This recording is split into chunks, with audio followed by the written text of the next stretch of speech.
Close your eyes now, and breathe in deeply, slowly, and release. Let all the tension flow out of your body like water finding its way to the sea. Tonight, we're traveling together, drifting back through time, to the sun-drenched shores of ancient Greece, a land where gods walked among mortals, where marble temples gleamed white against the endless blue sky, where stories were born that still echo through the ages. Pause. Imagine yourself standing on a hillside overlooking the Aegean Sea. The evening light is golden and warm on your skin. Below you, the water sparkles like scattered diamonds, stretching endlessly toward the horizon. The air carries the scent of wild thyme and rosemary, the distant cry of seabirds, the whisper of wind through olive groves. Pause. You are perfectly safe here, perfectly calm. This is a journey through the gentler aspects of Greek mythology, the beauty, the wisdom, the everyday magic that the ancient Greeks wove into their understanding of the world. The ancient Greeks called their collection of myths mythoi, which simply meant stories. These weren't lies or fantasies to them, but ways of understanding the world, explaining the unexplainable, finding meaning in the patterns of nature and human experience. Pause. You can hear the soft bleating of goats on a nearby hillside, smell the salt air mingling with pine, feel the warmth of sun-heated stone beneath your feet. The ancient Greeks lived closely with their land. Every mountain, every spring, every grove had its spirit, its story. They believed that the world was filled with the divine, not separate from daily life, but woven into every moment. The gods weren't distant, they were present in the thunder, in the harvest, in the voyage across the sea, in the birth of a child. Pause. As the sun begins to lower toward the sea, painting the sky in shades of rose and amber, you begin to walk, slowly, peacefully, along a path that winds through the hills. There's no hurry, nowhere you need to be. Just this gentle walk through an ancient world. Your breathing is slow and natural, easy as the tide. We're going to let our minds drift upward now, toward the highest peak in Greece. Mount Olympus, home of the gods. Pause. Mount Olympus rises 9,573 feet above sea level, its summit often wrapped in clouds. To the ancient Greeks, those clouds concealed something magnificent, a divine realm where the 12 major Olympian gods made their home in golden palaces. The peak of Olympus was said to be a place of eternal spring, where no wind blew, no rain fell, and the weather was always perfect. The gods lived in ease and splendor, feasting on ambrosia and nectar, divine food and drink that sustained their immortality. Pause.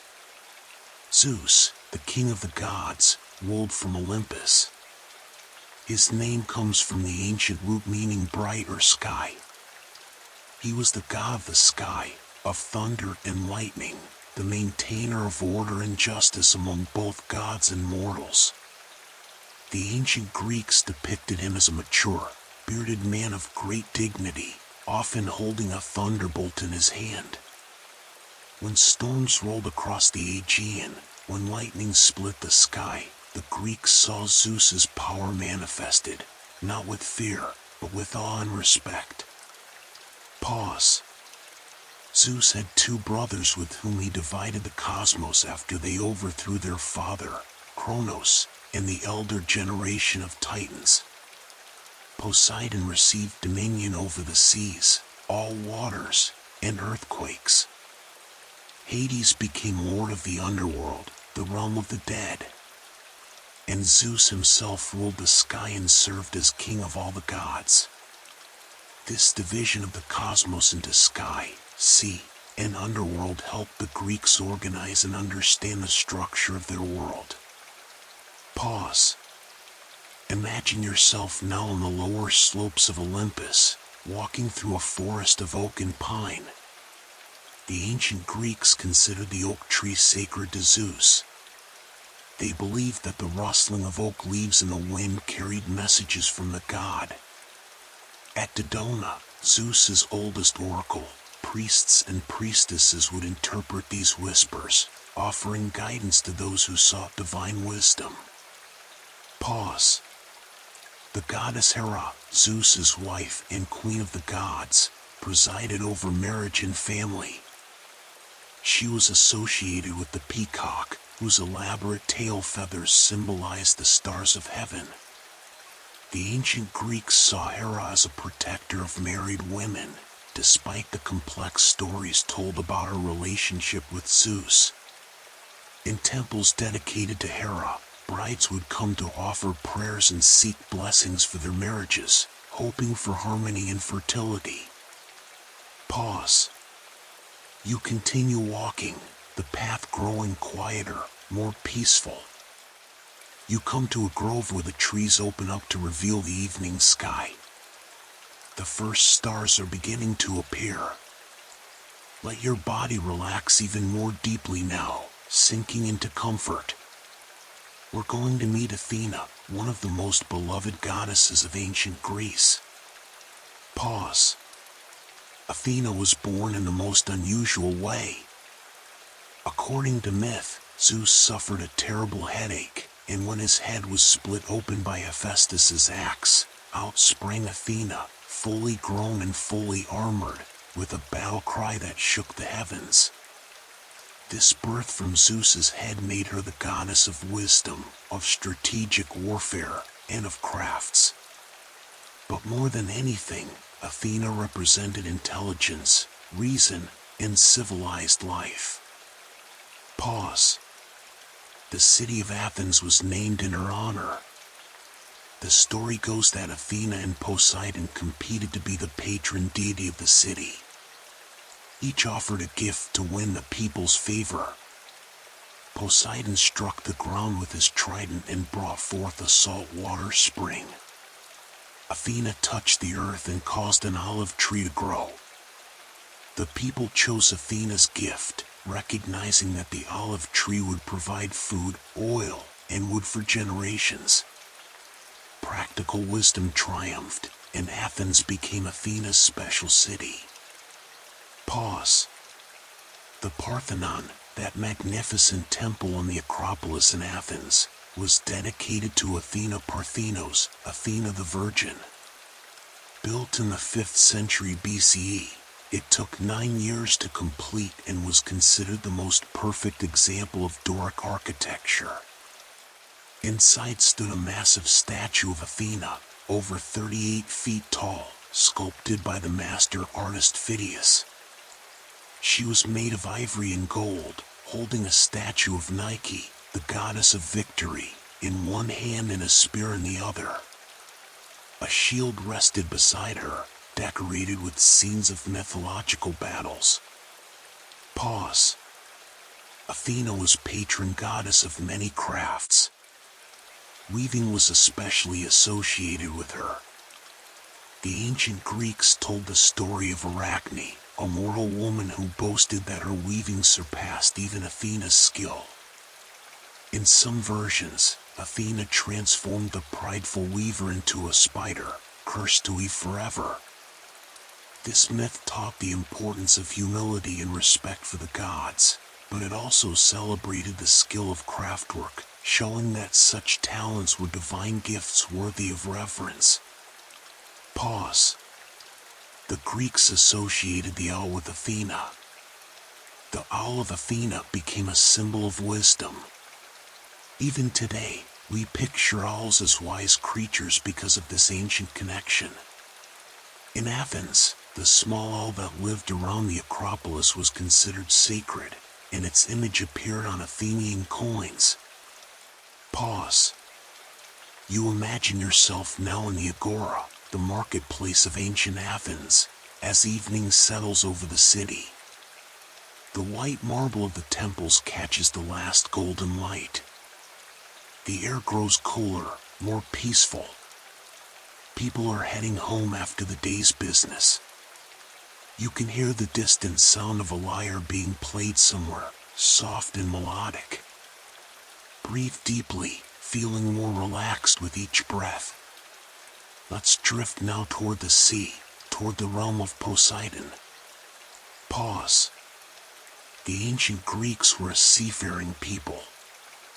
Their civilization spread across islands and coastlines throughout the Mediterranean. The sea was both their highway and their livelihood, and Poseidon was its master. Pause. Poseidon was depicted as a powerful, bearded god carrying a trident, a three-pronged spear that could command the waves. With his trident, he could calm storms or create them, raise islands from the sea floor, or cause earthquakes that shook the land. The Greeks called earthquakes Poseidon's shaking because they believed he held the earth itself in his power. He lived in a golden palace beneath the Aegean Sea, and he traveled across the waves in a chariot pulled by hippocamps, creatures that were half horse, half fish. Pause. Horses were sacred to Poseidon. In fact, according to myth, he created the first horse by striking the ground with his trident. The ancient Greeks bred magnificent horses, and they saw these noble animals as gifts from the sea god. Before sea voyages, sailors would sometimes sacrifice horses to Poseidon, offering them into the waves to seek safe passage. Pause. The Isthmian Games, one of ancient Greece's great athletic festivals held every 2 years, were dedicated to Poseidon. Athletes from across the Greek world would compete in running, wrestling, boxing, and especially chariot racing, all in honor of the god of the sea. These games took place on the Isthmus of Corinth, that narrow strip of land connecting mainland Greece to the Peloponnese, surrounded on both sides by water, truly Poseidon's territory. Pause. Imagine yourself now sitting on smooth rocks by the shore. The waves lap gently at your feet, rhythmic, soothing. The water is warm from the day's sun. The horizon glows with the last light of sunset, the sky transitioning from gold to deep purple to star-scattered darkness. Pause. The ancient Greeks believed that the sea had many moods. Sometimes calm and generous, providing fish and safe passage. Sometimes fierce and dangerous. They respected Poseidon's power without fearing it. They simply knew to honor him, to make offerings before voyages, to treat the sea with the respect it deserved. Pause. Nereids were the 50 daughters of the sea god Nereus. These gentle sea nymphs were said to help sailors in distress, guide ships through dangerous waters, and calm storms. They were depicted as beautiful women who could ride dolphins and other sea creatures. The most famous Nereid was Thetis, mother of the hero Achilles. Her story reminds us that even divine beings could feel deep love and grief. Pause. You're drifting deeper into relaxation now, peaceful and calm. Let's turn our attention to Apollo, one of the most complex and beautiful of the Olympian gods. Pause. Apollo was the god of many things. Of music and poetry. Of prophecy and healing.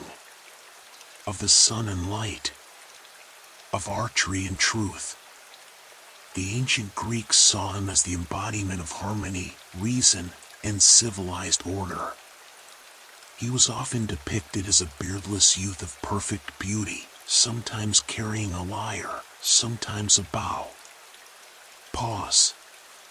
Apollo's most famous sanctuary was at Delphi, on the slopes of Mount Parnassus. There, priestesses called Pythias would enter a trance state and deliver prophecies believed to come directly from Apollo. The Delphic oracle became the most important oracle in the Greek world.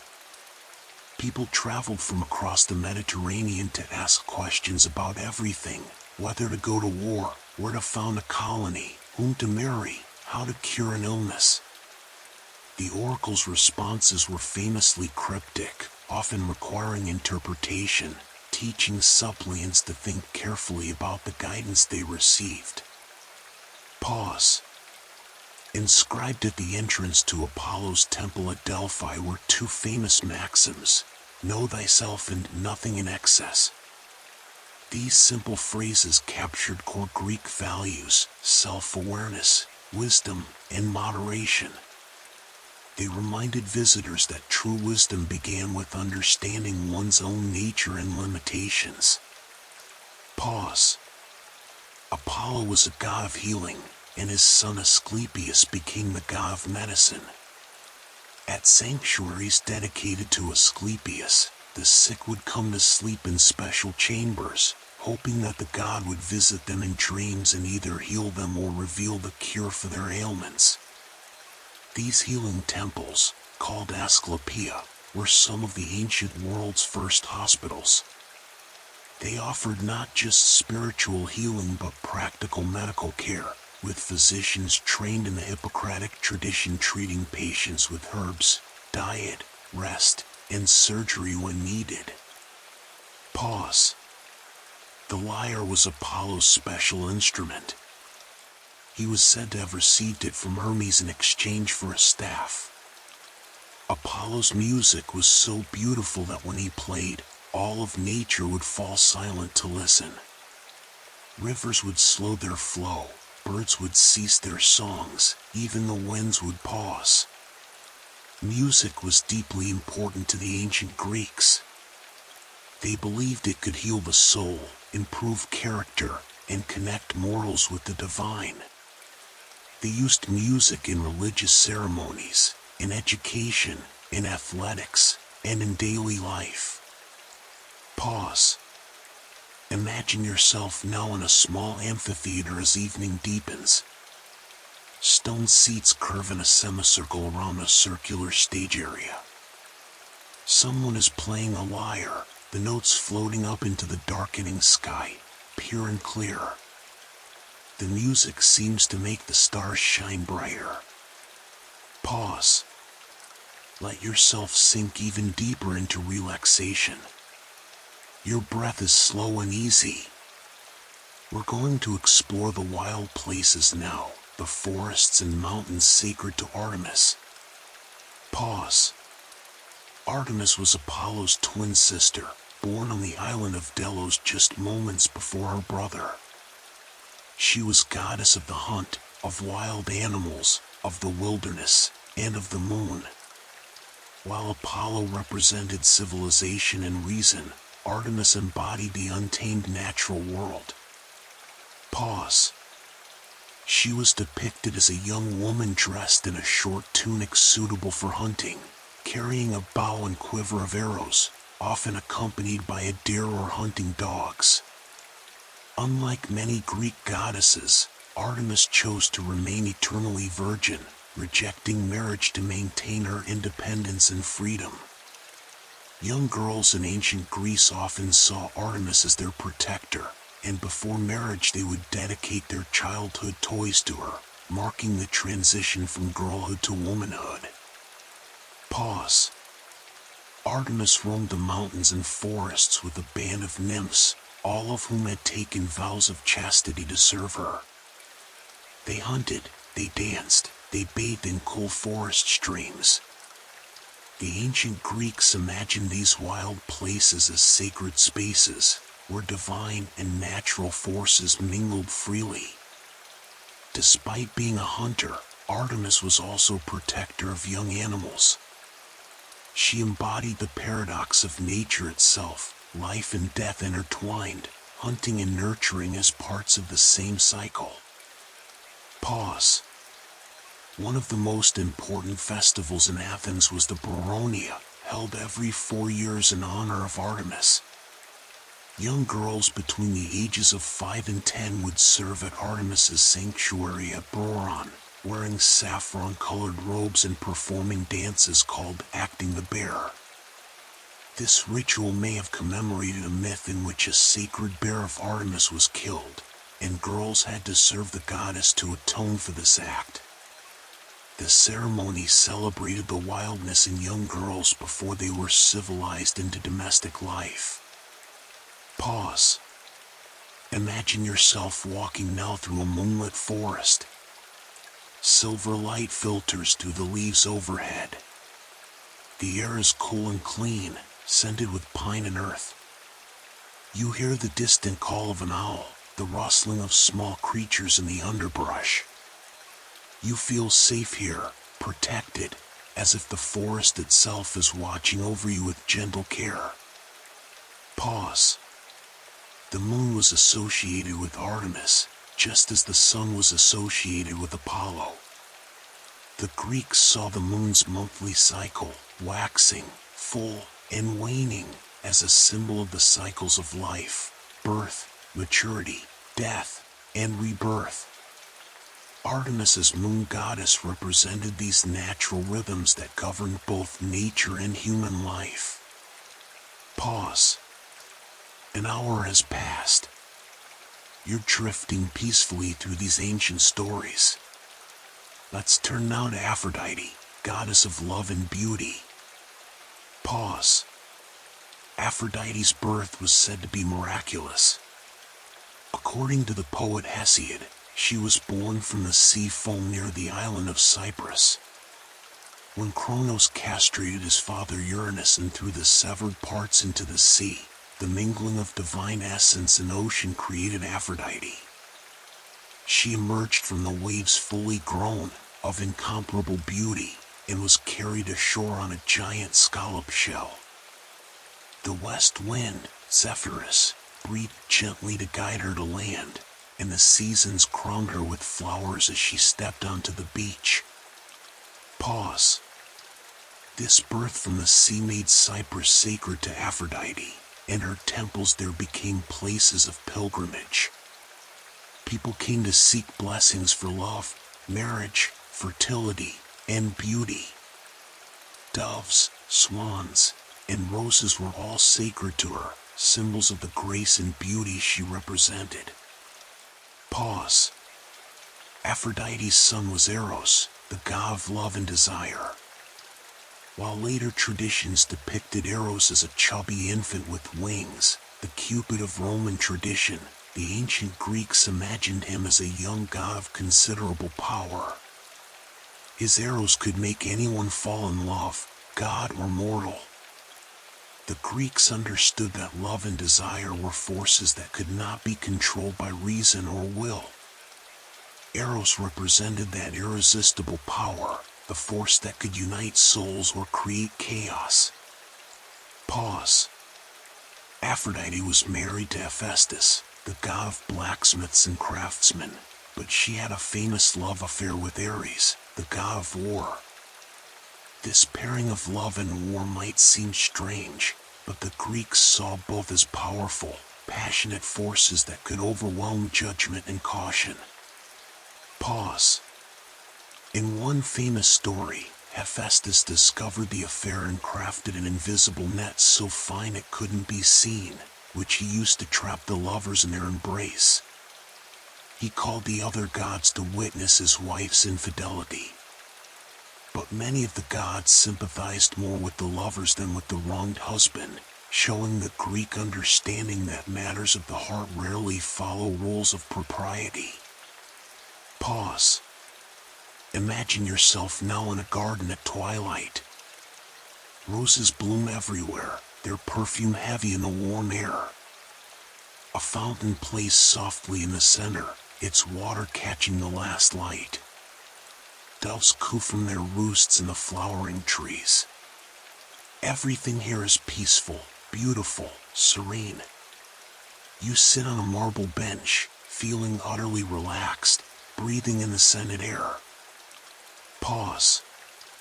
Aphrodite represented not just romantic love, but all forms of attraction and connection. The Greeks recognized different types of love, Eros for passionate desire, philia for friendship, storge for familial affection, and agape for universal love.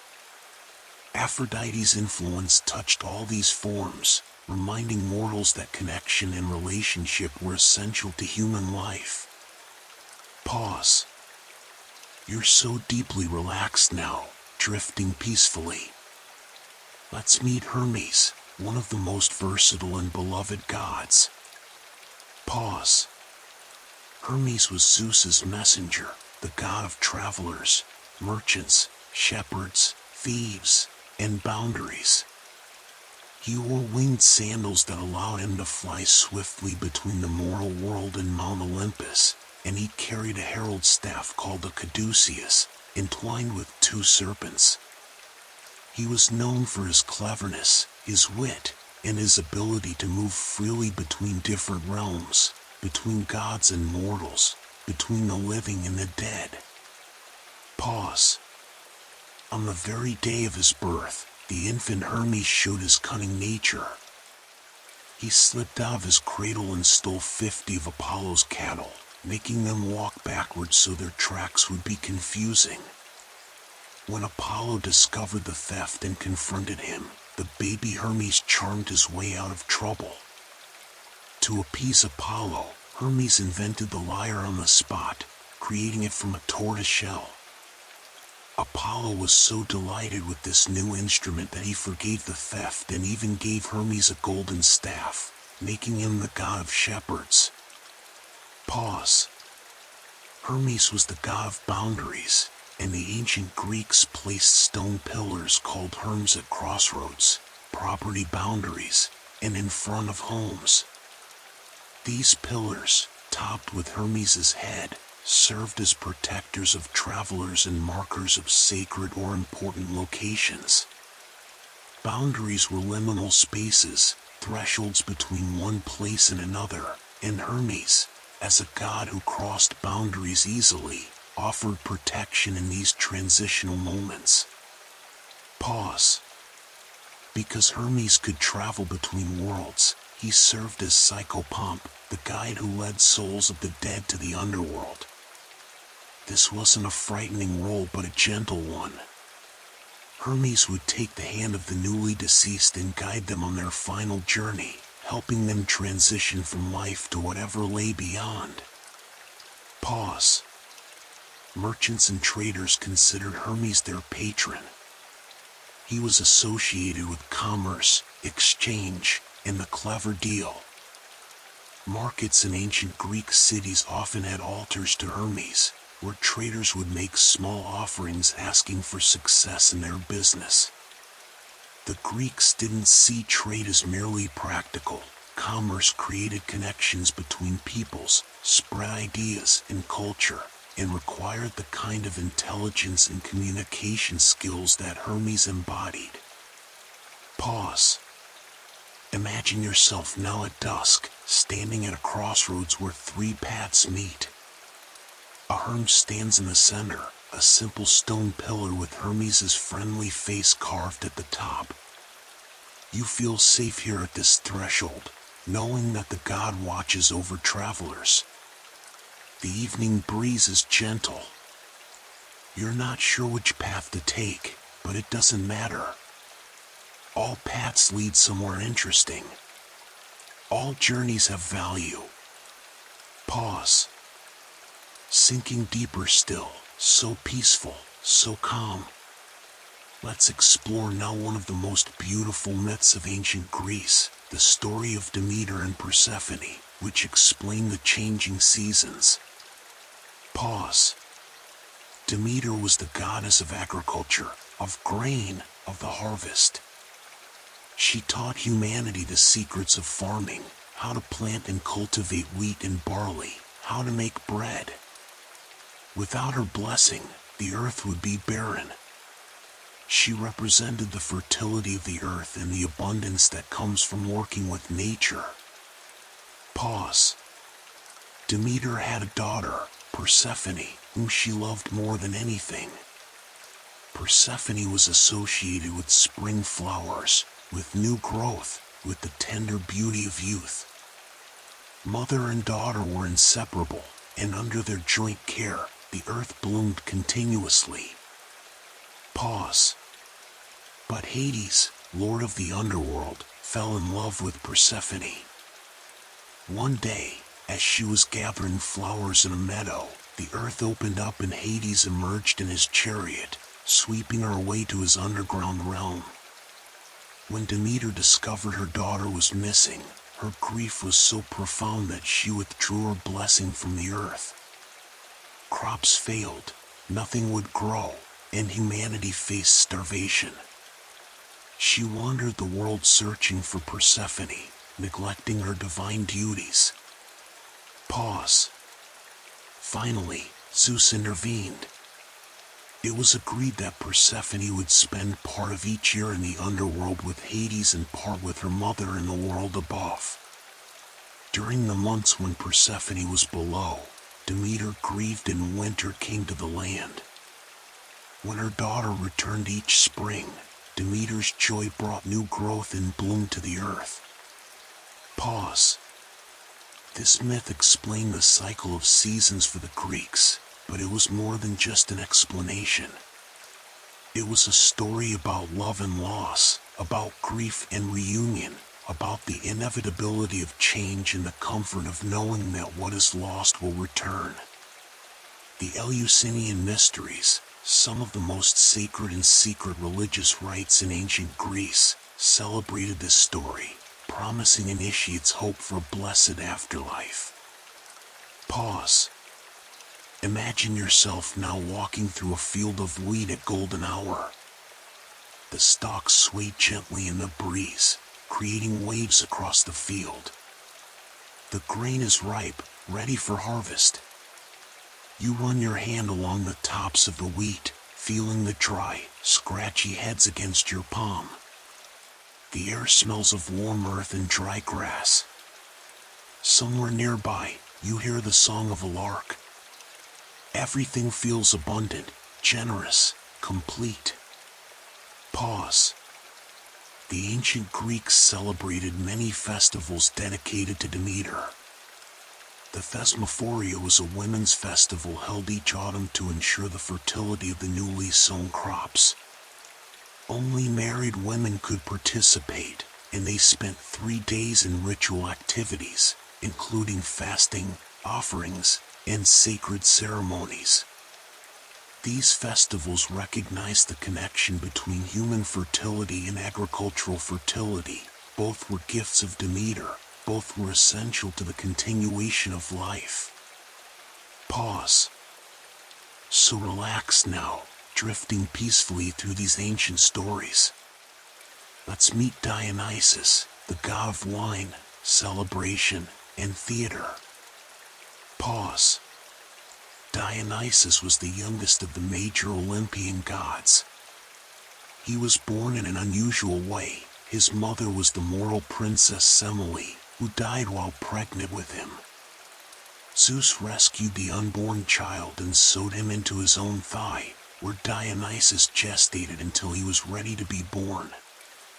This unusual birth made Dionysus the only Olympian god with a mortal parent, giving him a unique connection to humanity.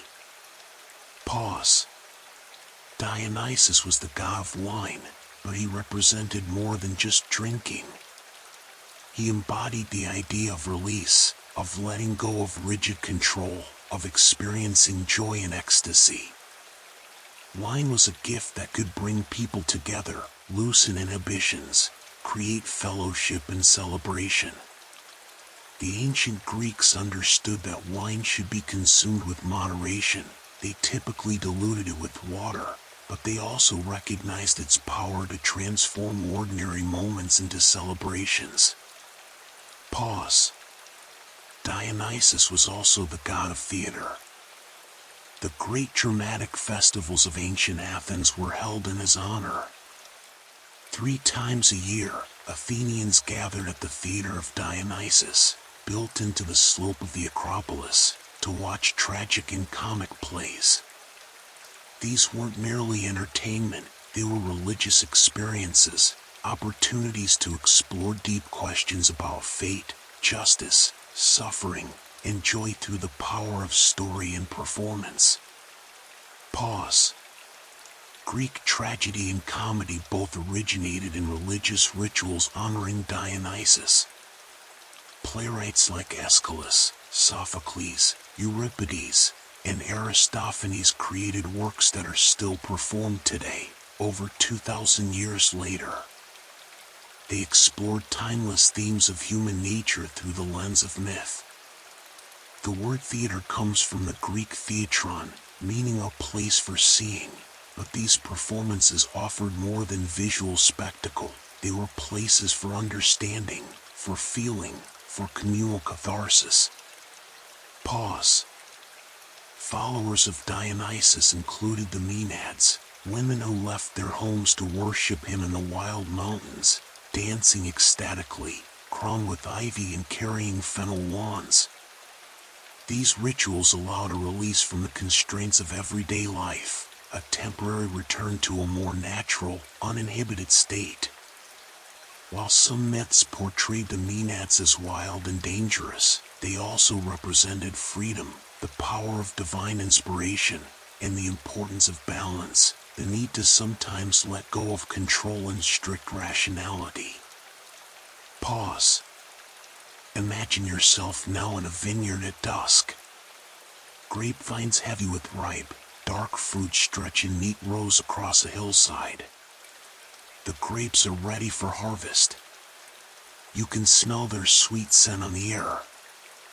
In the distance, you hear laughter, music, the sound of people celebrating the abundance of the harvest.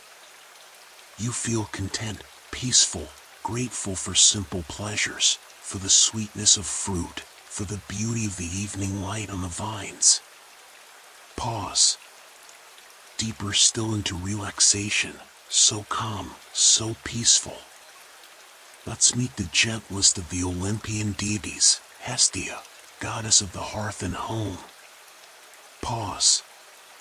Hestia was Zeus's sister, and she was offered the first of the 12 seats on Olympus. She was goddess of the hearth, of the sacred fire that burned at the center of every home. In ancient Greek houses, the hearth was the heart of family life, where food was cooked, where people gathered for warmth, where the family's sacred flame was kept burning. Pause.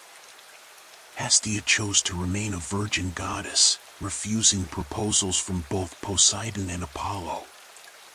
Zeus honored her choice and gave her the privilege of receiving the first offering at every sacrifice.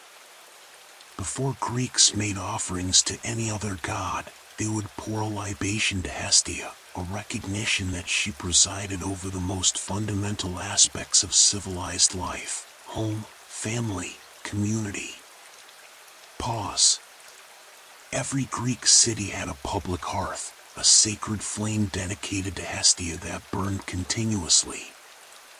When colonists set out to establish a new city, they would carry fire from their home city's hearth to light the hearth in their new settlement. This ritual created a symbolic connection between mother city and colony, a continuity of culture and community. Pause. Hestia rarely appears in myths. She didn't involve herself in conflicts or adventures. Her power was quiet, domestic, constant. She represented the peaceful center, the stability and warmth that made all other activities possible. In a culture that told many dramatic stories of gods and heroes, the Greeks still reserved their first offering for this gentle goddess of the hearth, acknowledging that home and family were the foundation of everything else. Pause. Imagine yourself now in a simple Greek home as evening falls. A fire burns gently in the central hearth, its light dancing on the walls. The smoke rises through an opening in the roof, carrying the scent of burning olive wood. Family members are settling in for the evening. Someone is preparing a simple meal. Children are playing quietly. Everything is peaceful, safe, warm. You feel completely relaxed here, completely at home. Pause. So deeply relaxed now, your breath slow and easy. Let's think about the heroes of Greek mythology, mortals who achieved extraordinary things. Pause. Perseus was tasked with an impossible quest, to kill Medusa, the Gorgon whose gaze turned anyone who looked at her to stone. But with the help of the gods, Athena gave him a polished shield, Hermes gave him winged sandals, Hades gave him a helmet of invisibility. Perseus succeeded. He approached Medusa while she slept, looking only at her reflection in his shield, and cut off her head. This story taught that impossible challenges could be overcome with cleverness, divine favor, and the courage to face one's fears. Pause. Odysseus, king of Ithaca, spent 10 years trying to return home after the Trojan War. His journey, told in Homer's Odyssey, took him through countless adventures. He encountered the Cyclops, the Lotus Eaters, the witch Circe, the sirens whose song lured sailors to their doom. Throughout his wanderings, Odysseus relied on his intelligence and cunning. He was known for his cleverness, his ability to think his way out of danger. When he finally returned home after 20 years away, he had to reclaim his kingdom and reunite with his patient wife, Penelope, who had waited faithfully for his return. Pause. The Odyssey wasn't just an adventure story, it was about Nostos, the Greek concept of homecoming. The longing for home, the struggle to return to where you belong, the question of whether you can ever truly go back after you've been changed by your experiences. Pause. Heracles, known to Romans as Hercules, was perhaps the most famous of all Greek heroes. The son of Zeus and the mortal woman Alcmene, Heracles possessed incredible strength. He was set 12 seemingly impossible labors as penance for a terrible crime committed in madness. He killed the Nemean lion, whose hide couldn't be pierced by weapons. He cleaned the Augean stables in a single day by diverting 2 rivers. He captured the golden hind of Artemis. He traveled to the underworld and brought back Cerberus, the 3-headed guard dog. Pause. These labors showed Heracles' strength, yes, but also his perseverance, his ingenuity, and ultimately his capacity for redemption. Despite his flaws, he was known for his terrible temper. He used his great gifts to help humanity, ridding the world of dangerous beasts and completing impossible tasks. After his death, Heracles was granted immortality and welcomed to Olympus, showing that even mortals could transcend their limitations and join the gods. Pause. Imagine yourself now looking up at the night sky. The stars are brilliant, countless points of light. Many of the constellations bear names from Greek mythology.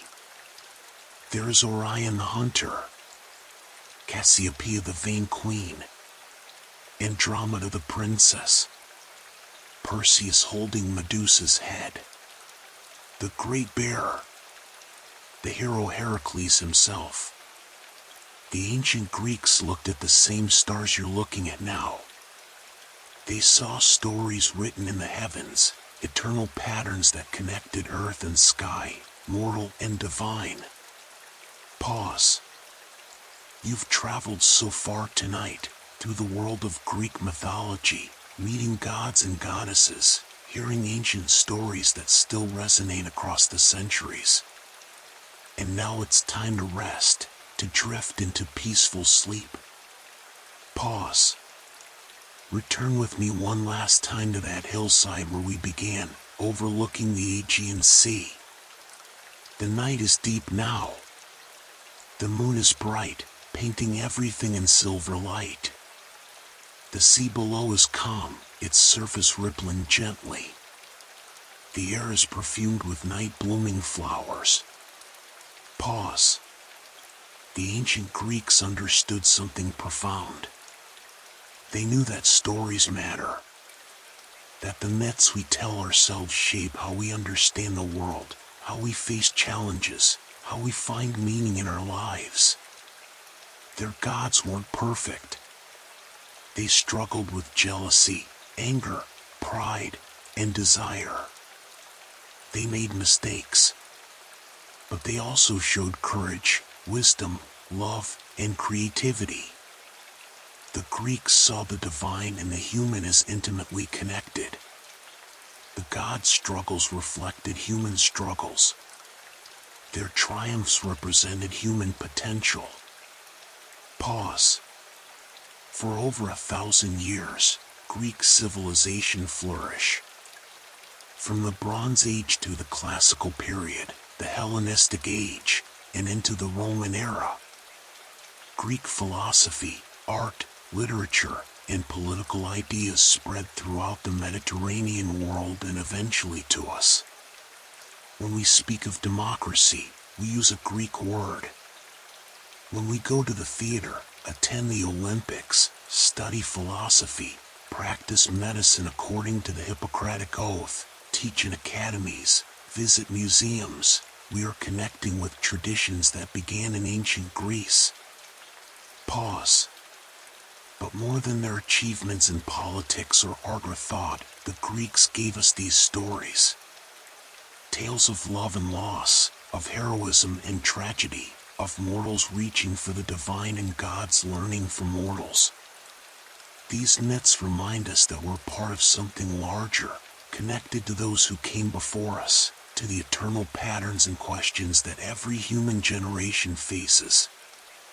Pause. As you lie here now, so deeply relaxed, imagine yourself once more on that soft hillside. The grass is cool beneath you. Above, the stars will slowly in their ancient dance. You can hear the distant whisper of the sea, feel the gentle night breeze on your skin. Pause. The gods are there too, if you want to imagine them. Not fearsome or demanding, but peaceful presences watching over the world. Zeus in the heights, Poseidon in the depths, Athena with her wisdom, Apollo with his healing light, Artemis in the wild places, Aphrodite in every connection of love, Hermes guiding all travelers safely home, Hestia keeping the hearth fires burning. Pause. You are safe. You are peaceful. You are ready to sleep. The ancient Greeks would say Kalinicta, good night. They believed that sleep was a gift from Hypnos, the gentle god of sleep, brother to Thanatos, death. But sleep wasn't death's fearful sibling. Sleep was rest, restoration, dreams, a small journey from which you would always return refreshed. Pause. So drift now. Like Odysseus finally reaching home. Like Persephone returning to the spring. Like the sun sinking peacefully below the horizon, knowing it will rise again. There's nothing you need to do, nowhere you need to be. Just rest. Just sleep. Pause. The stories will still be there tomorrow. The gods will still watch over their domains. The sea will still lap against ancient shores. The stars will still shine down on marble ruins that have stood for thousands of years. But for now, for tonight, just rest. Long pause. Sleep peacefully. Dream gently. May you wake refreshed, like dawn over the Aegean.